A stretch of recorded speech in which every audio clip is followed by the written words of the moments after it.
Hello dear friends, welcome to the वात्सल्यास। This is Aditya और मैं अपनी घटना चक्र भारतीय इतिहास की सीरीज को आगे बढ़ाते हुए वैदिक काल का पार्ट 2 लेकर के आया हूं, जिसके अंतर्गत हम लोग वैदिक काल से रिलेटेड प्रीवियस ईयर में पूछे गए क्वेश्चन का एनालिसिस करेंगे। तो प्यारे मित्रों, यह लेक्चर 5 है। यदि आपने पुरानी वीडियोस नहीं देखी है तो वीडियो के डिस्क्रिप्शन में जा करके वो वीडियो देख सकते हैं, घटना चक्र इतिहास सीरीज प्लेलिस्ट को फॉलो करके। तो प्यारे मित्रों, टाइम को वेस्ट ना करते हुए मैं क्लास को आगे बढ़ाना चाहूँगा। तो आइए चलते हैं आज के पहले प्रश्न की ओर। आज का पहला प्रश्न कह रहा है, देखिए हमने 30 क्वेश्चंस तक हमने डिस्कस कर लिया था। आज हम लोग 31st क्वेश्चन 31 क्वेश्चन से डिस्कस करना स्टार्ट करेंगे। ठीक है ना प्यारे मित्रों।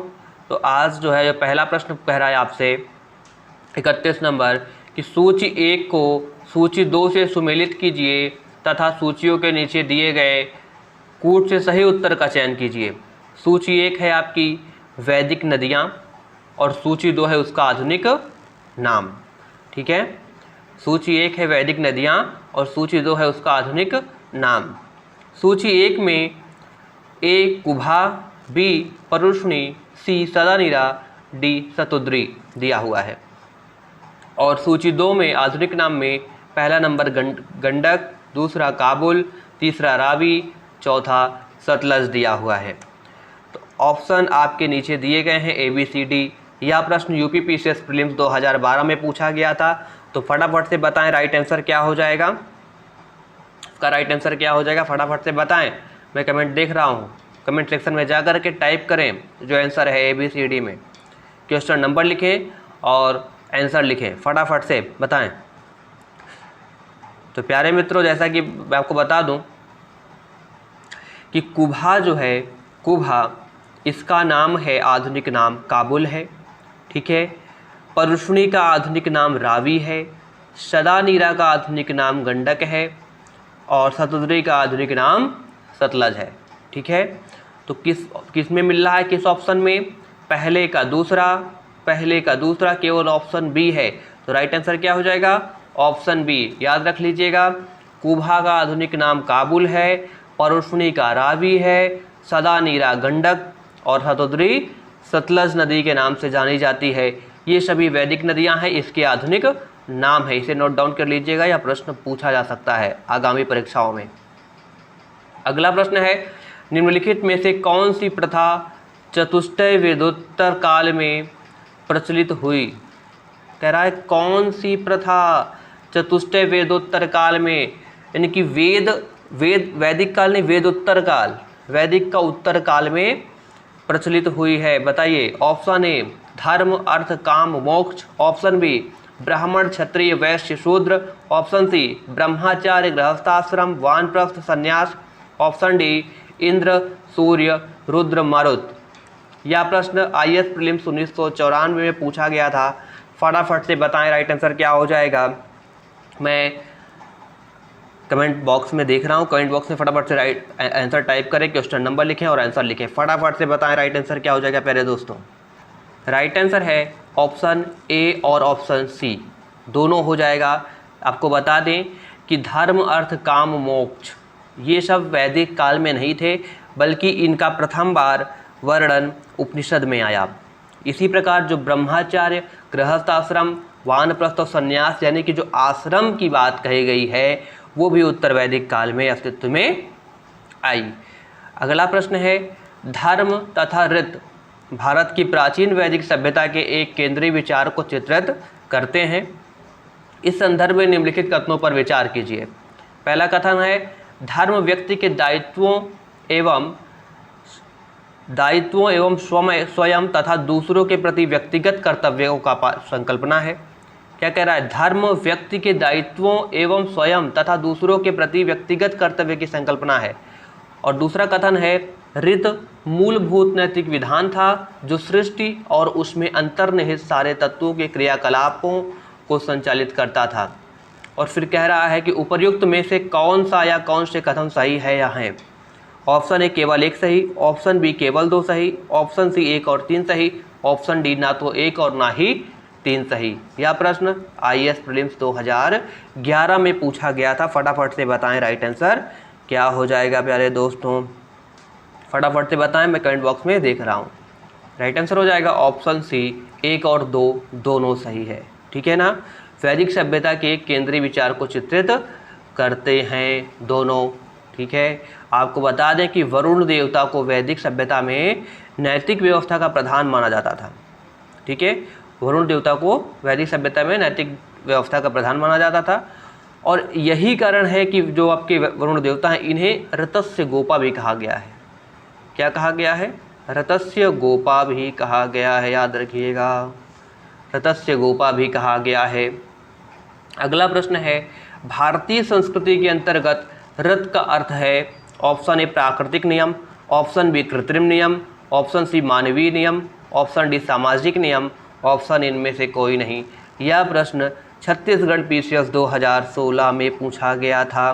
फटाफट से बताएं राइट आंसर क्या हो जाएगा प्यारे मित्रों, मैं कमेंट बॉक्स में देख रहा हूँ, बताइएगा फटाफट से क्या हो जाएगा भाई राइट आंसर, फटाफट से बताएं, बहुत मज़ा आएगा, बहुत बड़े बड़े क्वेश्चंस आपको मिलने वाले हैं वैदिक सभ्यता से। फटाफट से बताएं राइट आंसर क्या हो जाएगा यहाँ पे।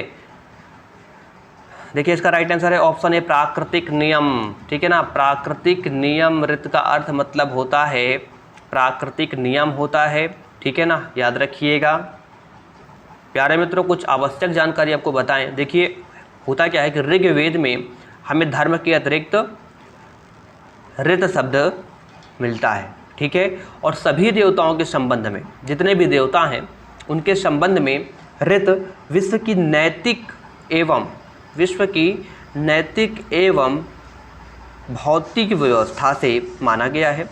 ऋग्वेद में देखिए, ऋग्वेद में इसका वर्णन है, ठीक है, ऋग्वेद में इसका वर्णन है।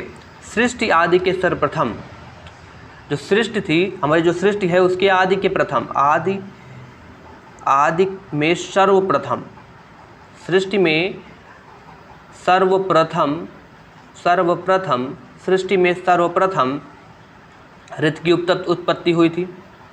सृष्टि में सर्वप्रथम ऋत की उत्पत्ति हुई थी, और ऋत के द्वारा विश्व में सुव्यवस्था और प्रतिष्ठा स्थापित होती है। यह विश्व की व्यवस्था का नियामक है, याद रखिएगा, विश्व व्यवस्था का नियामक है ऋत, ठीक है, याद रखिएगा। अगला प्रश्न है, निम्नलिखित वैदिक देवताओं में किसे उनका पुरोहित माना जाता है, ठीक है, किसे उनका पुरोहित माना जाता है वैदिक देवताओं में। Option A Agni, option B Brihaspati, option C Dyaus, option D Indra.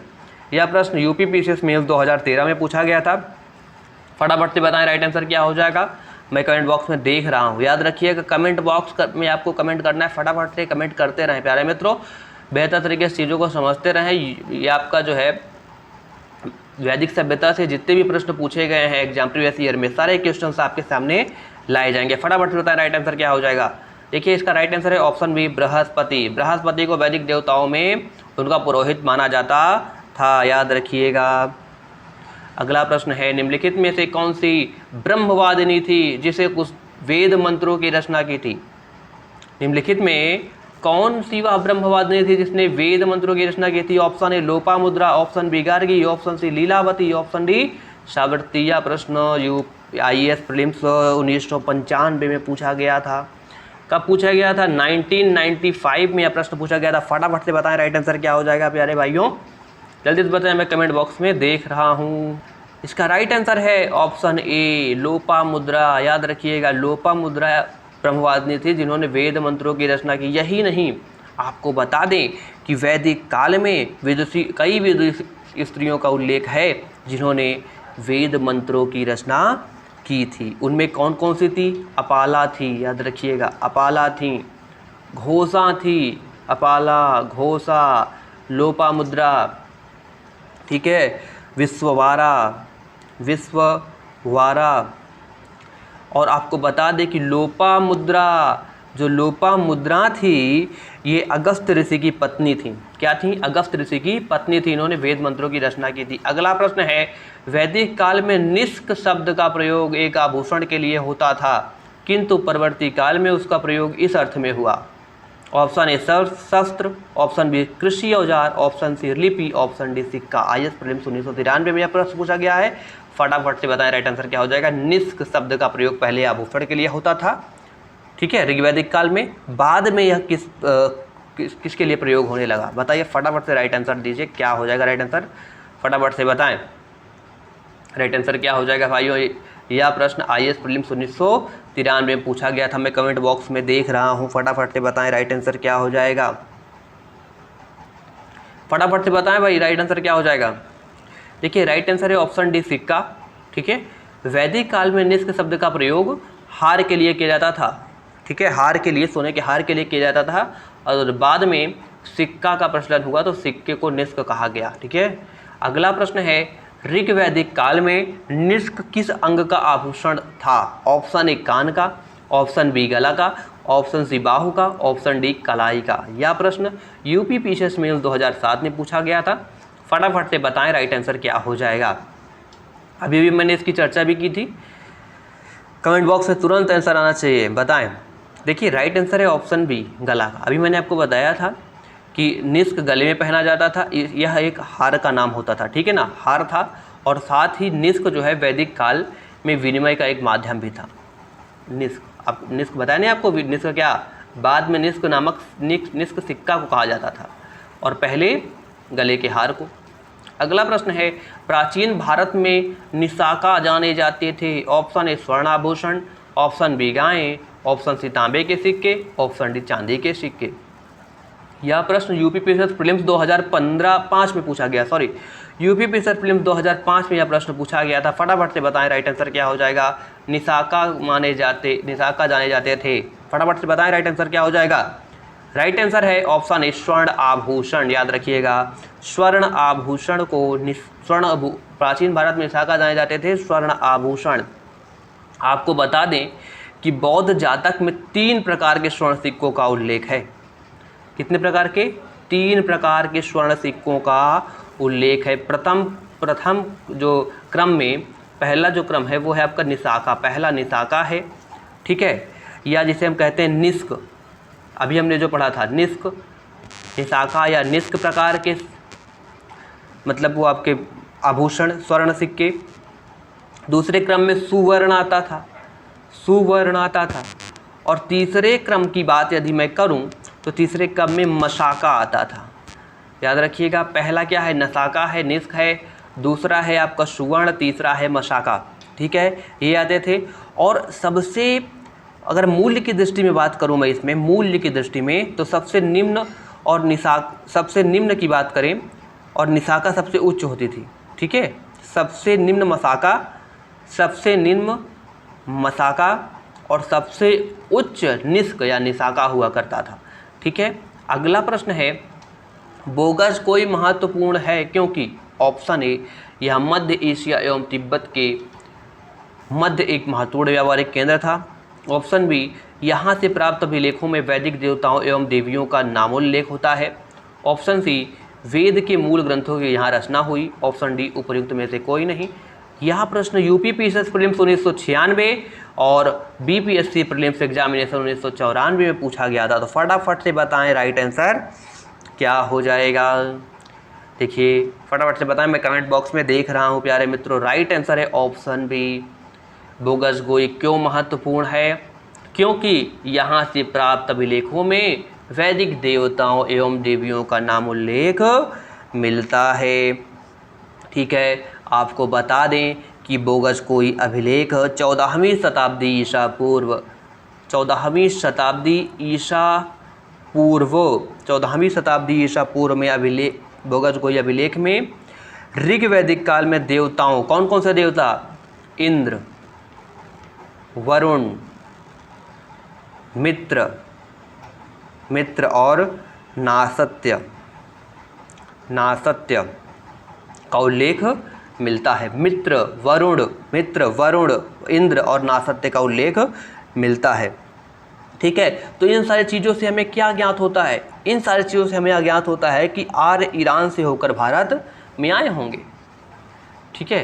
परंतु हाल ही में सन 2020 में एक उत्खनन करवाया गया था जिसमें यह बताया गया कि कि आर्य विदेशी नहीं बल्कि स्वदेशी थे। आर्य यहीं के थे, आर्य विदेश से नहीं आए थे। सन 2020 में उत्खनन कार्य में यह मिला है, पुरातत्वविदों ने यह बताया। अगला प्रश्न है, निम्नलिखित अभिलेखों में से कौन सा ईरान से भारत में आर्यों के आने की सूचना देता है? Option A Mansehra, option B Shahbazgarhi, option C Bogazkoy, option D Junagadh. यह यूपी पीसीएस मेंस 2009 में यह प्रश्न पूछा गया था। फटाफट से बताएं राइट आंसर क्या हो जाएगा। इसका राइट आंसर है ऑप्शन सी बोगजकोई। अभी पीछे ही हमने पढ़ा था। बहरहाल ये बहुत पुराना प्रश्न है, 12 साल पुराना प्रश्न। ऐसा प्रश्न अब आपको देखने को शायद ही मिले, बल्कि मिलेगा नहीं, क्योंकि आर्य सन 2020 में जो रिपोर्ट आई है उसके अनुसार आर्य जो है वो स्वदेशी ही है। ठीक है, तो आइए अगले प्रश्न की ओर चलते हैं। अगला प्रश्न है, 14वीं सदी ईसा पूर्व का एक अभिलेख जिसमें वैदिक देवताओं का वर्णन है प्राप्त हुआ है। ऑप्शन ए एकबटाना से, option B Boghazkoi, option C Babylon, option D Behistun से। यह प्रश्न यूपी पीसीएस प्रीलिम्स 2016 में पूछा गया था। बताएं राइट आंसर क्या हो जाएगा। अभी ये बताया हमने आपको, राइट आंसर क्या है, ऑप्शन बी बोगजकोई अभिलेख से। ठीक है, अगला प्रश्न है, निम्नलिखित में से किसने आर्यों के आदि देश के बारे में लिखा था? Option A Shankaracharya, option B Annie Besant, option C Vivekananda, option D Bal Gangadhar तिलक। यह प्रश्न यूपी पीसीएस प्रीलिम्स 1996 में पूछा गया था। फटाफट से बताएं राइट आंसर क्या हो जाएगा। राइट आंसर है ऑप्शन डी, बाल गंगाधर तिलक ने आर्यों के बारे में, के आदि देश के बारे में लिखा था।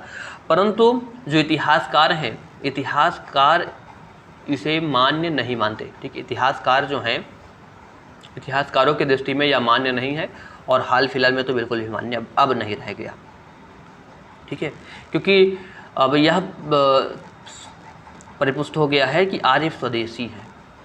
अगला प्रश्न है, जिस ग्रंथ में पुरुष मेद का उल्लेख हुआ है वह है ऑप्शन में कृष्ण यजुर्वेद, ऑप्शन बी शुक्ल Yajurveda, option D Shatapatha Brahmana, option B पंचविश ब्राह्मण। यह प्रश्न यूपी पीसीएस प्रीलिम्स में स्पेशल में 2008 में पूछा गया था। बताएं राइट आंसर क्या हो जाएगा। फटाफट से बताएं राइट आंसर क्या हो जाएगा। प्यारे दोस्तों, प्यारे मित्रों, फटाफट से बताएं आप लोग राइट आंसर क्या हो जाएगा। देखिए, बात ये है कि जो आपका यजुर्वेद है, शुक्ल यजुर्वेद के 13वें अध्याय, तीसवें अध्याय में, ठीक है, 30वें अध्याय में पुरुष मेद का वर्णन है। यही नहीं, कृष्ण यजुर्वेद, शतपथ ब्राह्मण, पंचविश ब्राह्मण, सभी में तैत्तरीय ब्राह्मण में भी पुरुष मेद का वर्णन है, उसका उल्लेख है। हाँ, हालांकि कुछ ऐसे विद्वान हैं जिन्होंने केवल यजुर्वेद में ही पुरुष मेद का वर्णन किया है, याद रखिएगा। और कुछ ऐसे विद्वान हैं जिन्होंने शतपथ ब्राह्मण की चर्चा करते हुए उसमें पुरुष मेद यज्ञ की चर्चा की है। ठीक है, पुरुष मेद यज्ञ की चर्चा की है। हालांकि इसका आंसर नहीं दे सकते, क्योंकि सभी में, कृष्ण यजुर्वेद में भी है, शुक्ल यजुर्वेद में भी है, पंचविश ब्राह्मण में है, शतपथ ब्राह्मण में, सभी में पुरुष मेद यज्ञ का वर्णन है, उसका उल्लेख है। अगला प्रश्न कह रहा है, शतपथ ब्राह्मण में उल्लिखित राजा विदेह माधव से संबंधित ऋषि थे। ऑप्शन ए ऋषि भरद्वाज, ऑप्शन बी ऋषि वशिष्ठ, ऑप्शन सी ऋषि विश्वामित्र, ऑप्शन डी ऋषि गौतम राहुगण। यह प्रश्न यूपी प्रीलिम्स सब लोअर में 2015 में पूछा गया था। फटाफट से बताएं राइट आंसर क्या हो जाएगा। प्यारे दोस्तों, फटाफट से बताइए राइट आंसर क्या हो जाएगा। बताइए फटाफट से राइट आंसर क्या हो जाएगा। राइट आंसर है ऑप्शन डी, ऋषि गौतम राहुगण। ठीक है ना, ऋषि गौतम राहुगण है। राजा विदेह माधव से संबंधित ऋषि गौतम राहुगण ही हैं। अगला प्रश्न है, उत्तर वैदिक काल में निम्नलिखित में से किनको आर्य संस्कृति का धुर समझा जाता है था? ऑप्शन ए अंग मगध, ऑप्शन बी कौशल विदेह, ऑप्शन सी कुरु पंचाल, ऑप्शन डी मत्स्य सूरसेन। यह प्रश्न यूपी पीसीएस मेंस 2007 में पूछा गया था। फटाफट से बताइए राइट आंसर क्या हो जाएगा। राइट आंसर इसका हो जाएगा ऑप्शन सी, कुरु और पंचाल। ठीक है, उत्तर वैदिक काल की बात कर रहा है, तो आपको बता दें कि उत्तर वैदिक काल में नगरीकरण की प्रक्रिया प्रारंभ हो चुकी थी। ठीक है, और कुरु और पंचाल इस समय के प्रमुख नगर बन गए थे।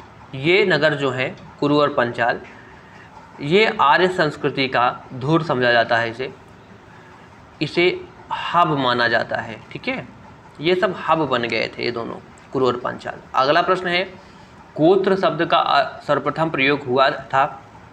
Option A Atharvaveda, option B Rigveda, option C Samaveda, option D Yajurveda. यह प्रश्न यूपी पीसीएस मेंस 2005 में पूछा गया था। फटाफट से बताएं राइट आंसर क्या हो जाएगा। देखिए फटाफट से बताइए राइट आंसर क्या हो जाएगा। इसका राइट आंसर है ऑप्शन बी ऋग्वेद में। ठीक है ना, तो ऋग्वेद में ही गोत्र शब्द का सर्वप्रथम प्रयोग हुआ है। और गोत्र शब्द का अर्थ होता है गोष्ठ। ठीक है, गोत्र शब्द का अर्थ है गोष्ठ अथवा वह स्थान जहाँ पर गाय बांधी जाती हो, गोधन पाला जाता हो। ठीक है, गोत्र का तात्पर्य है वह स्थान जहाँ पर गाय बांधी गोधन पाला जाता हो, ठीक है, गोधन पाला जाता हो। अगला प्रश्न है, पूर्व वैदिक आर्य का धर्म प्रमुखता था। ऑप्शन ए भक्ति, ऑप्शन बी मूर्ति पूजा और यज्ञ, ऑप्शन सी प्रकृति पूजा और यज्ञ, ऑप्शन डी प्रकृति पूजा और भक्ति। यह प्रश्न आईएएस प्रीलिम्स 2012 में पूछा गया था। फटाफट से बताएं राइट आंसर क्या हो जाएगा प्यारे दोस्तों।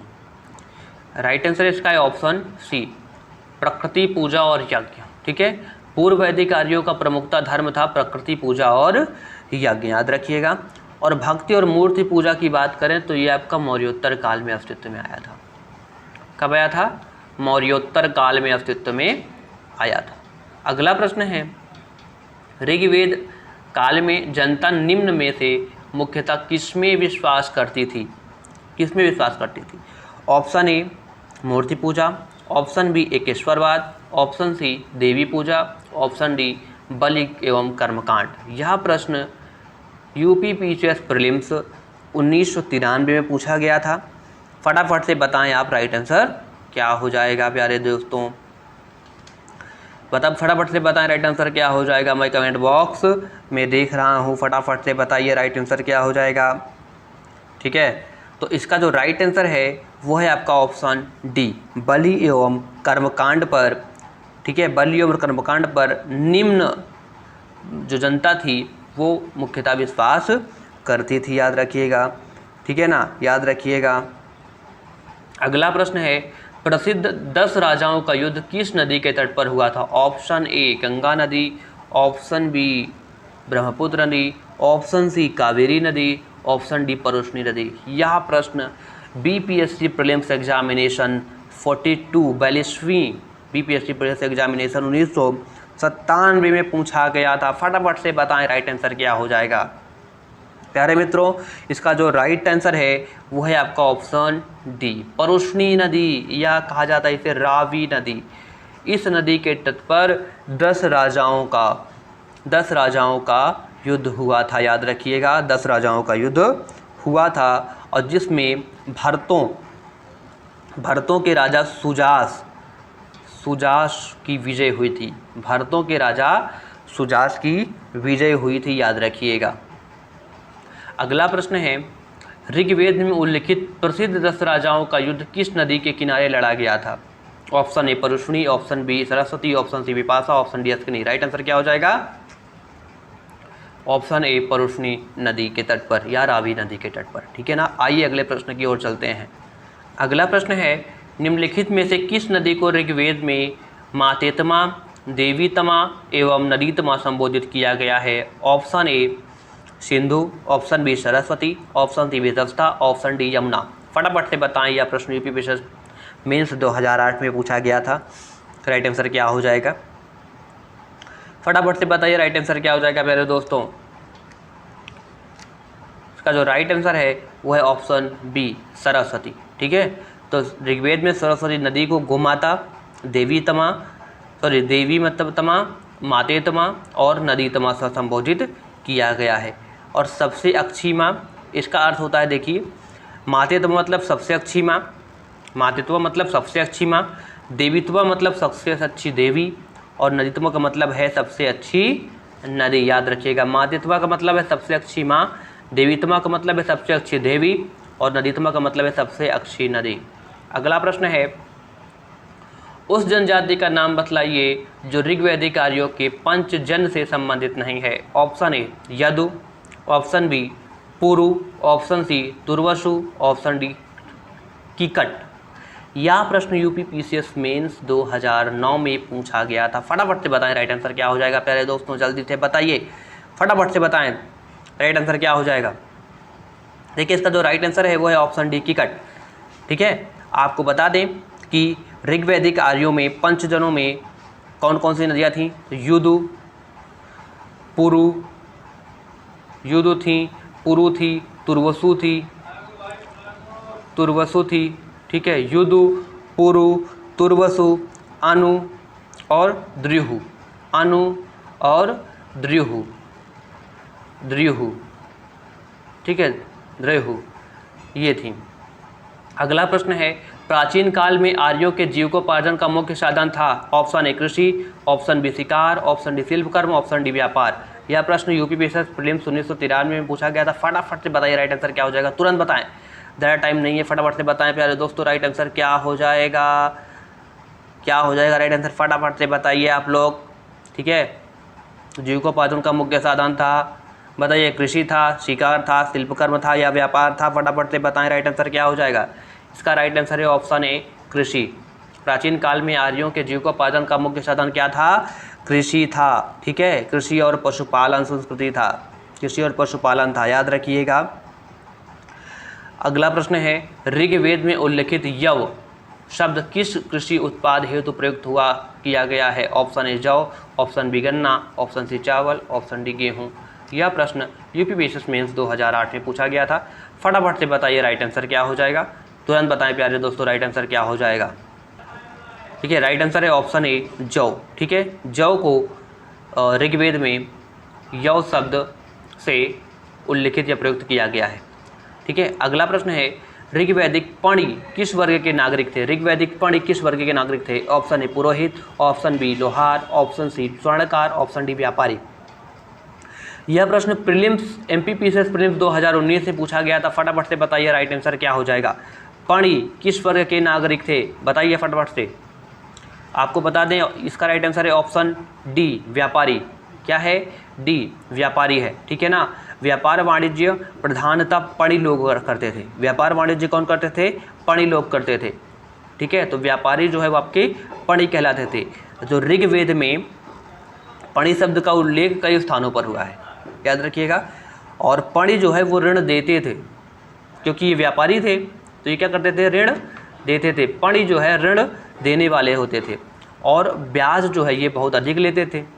ठीक है, और इन्हें सूदखोर भी कहा जाता है। इसी यही कारण है कि इन्हें सूदखोर कहा जाता है। सूदखोर कहा जाता है, यानी कि बेकनॉट। क्या कहा जाता है, बेकनॉट, बेकनॉट, सूदखोर या बेकनॉट कहा जाता है। अगला प्रश्न है, वैदिक युग में प्रचलित लोकप्रिय शासन प्रणाली थी। ऑप्शन ए निरंकुश, ऑप्शन बी प्रजातंत्र, ऑप्शन सी गणतंत्र, ऑप्शन डी वंश परंपरागत राजतंत्र। RAS RTS प्रीलिम्स 1993 में प्रश्न पूछा गया है। नेक्स्ट मंथ में, अक्टूबर मंथ में RAS प्रीलिम्स एग्जाम होने वाला है। तो देखिए किस प्रकार से क्वेश्चंस एग्जाम में पूछे जा रहे हैं। प्रश्न इस प्रकार पूछा जाता है, वैदिक युग में प्रचलित लोकप्रिय शासन प्रणाली थी। ऑप्शन ए निरंकुश, ऑप्शन बी प्रजातंत्र, ऑप्शन सी गणतंत्र, ऑप्शन डी वंश परंपरागत राजतंत्र। बताएं फटाफट से राइट आंसर क्या हो जाएगा मेरे दोस्तों, फटाफट से बताएं। या इसका जो राइट आंसर है वो है ऑप्शन डी वंश परंपरागत राजतंत्र। ठीक है, वंश परंपरागत राजतंत्र शासन प्रणाली जो है वो थी। अगला प्रश्न है, वैदिक युगीन सभा। ऑप्शन ए गांवों के व्यावसायिक लोगों की संस्था थी, ऑप्शन बी राज दरबार होता था, ऑप्शन सी मंत्रिपरिषद थी, ऑप्शन डी राज्य के समस्त लोगों की एक राष्ट्रीय सभा थी। यह प्रश्न भी RAS प्रीलिम्स RTS प्रीलिम्स 1994 में पूछा गया था। फटाफट से बताएं राइट आंसर क्या हो जाएगा प्यारे दोस्तों, राइट आंसर क्या हो जाएगा, मैं कमेंट बॉक्स में देख रहा हूँ। फटाफट से बताइए राइट आंसर क्या हो जाएगा प्यारे मित्र। राइट आंसर है ऑप्शन सी मंत्रिपरिषद। क्या है, मंत्रिपरिषद। ऑप्शन सी वैदिक युगीन सभा होती थी। आपको बता दें कि वैदिक काल में सभा और समिति, क्या वैदिक काल में सभा एवं समिति। समिति और सभा नामक दो संस्था हुआ करती थी, ठीक है, जिसके माध्यम से राजा की जो निरंकुशता पर नज़र रखी जाती थी कि वो निरंकुश ना होने पाए, ठीक है, निरंकुश ना होने पाए और इसमें भाग लेने वाले व्यक्ति उच्च कुल में जन्मे हुए व्यक्ति हुआ करते थे और शिक्षित लोग हुआ करते थे। अगला प्रश्न है, किस वेद में सभा और समिति को प्रजापति की दो पुत्रियां कहा गया है? Option Rigveda, option B Samaveda, option C Yajurveda, option D Atharvaveda. यह प्रश्न यूपी पीसीएस मेंस 2009 में पूछा गया था। फटाफट से बताएं राइट आंसर क्या हो जाएगा मेरे मित्रों, फटाफट बताइए राइट आंसर क्या हो जाएगा। काफ़ी टाइम लगा रहे हैं आप लोग, आंसर दीजिए फटाफट से, बताइए राइट आंसर क्या हो जाएगा इसका। किस वेद में सभा और समिति को प्रजापति की दो पुत्रियों कहा गया है? बताएं राइट आंसर क्या हो जाएगा प्यारे दोस्तों, फटाफट से बताइए। इसका राइट आंसर है ऑप्शन डी अथर्ववेद में, ठीक है। और आपको बता दें कि अथर्ववेद को जादू टोना वाला वेद भी कहा जाता है। अथर्ववेद में औषधि भी बताई गई है, ठीक है। अथर्ववेद में जादू टोना मंत्र भी बताया गया, अथर्ववेद में औषधि का भी निर्माण बताया गया है। अथर्ववेद में ही सभा और समिति को प्रजापति की दो पुत्रियां कहा गया है, याद रखिएगा, प्रजापति की दो पुत्रियां कहा गया है। अगला प्रश्न है, ऋग्वैदिक जनसभा को न्यायिक कार्यों से संबंधित है। ऋग्वैदिक जनसभा जो न्यायिक कार्यों से संबंधित थी, ऑप्शन ए सभा, ऑप्शन बी समिति, ऑप्शन सी विधाता, ऑप्शन डी उपयुक्त में से सभी। यह प्रश्न झारखंड पीसीएस प्रीलिम्स 2016 में पूछा गया था। फटाफट से बताइए राइट आंसर क्या हो जाएगा प्यारे दोस्तों, फटाफट से बताएं राइट आंसर क्या हो जाएगा। राइट आंसर है ऑप्शन ए सभा, ठीक है। आपको बता दें कि सभा समिति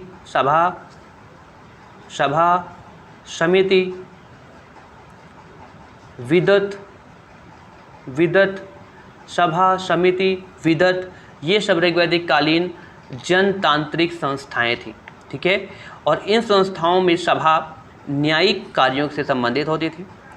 ऋग्वेद में सभा का 8 बार उल्लेख हुआ है, याद रखिएगा, ठीक है ना। तो प्यारे मित्रों, आज हम लोग 60 क्वेश्चंस तक ही रहने देते हैं और आगे हम लोग थर्ड लेक्चर लेके आएंगे, जिसके अंतर्गत हम लोग आगे जो प्रश्न पूछे गए हैं वैदिक सभ्यता से उनका भी डिस्कस करेंगे। तो प्यारे मित्रों, क्लास कैसी लगी जरूर बताएं। यदि अच्छी लगी तो वीडियो को लाइक करें और यदि चैनल पर नया है तो चैनल को सब्सक्राइब करें और अपने मित्रों तक भी पहुँचाएं ताकि उन्हें भी लाभ मिल सके। तो जल्द से जल्द सेकंड क्लास लेकर के आते हैं, तब तक के लिए हंसते रहे, मुस्कुराते रहे, नमस्कार।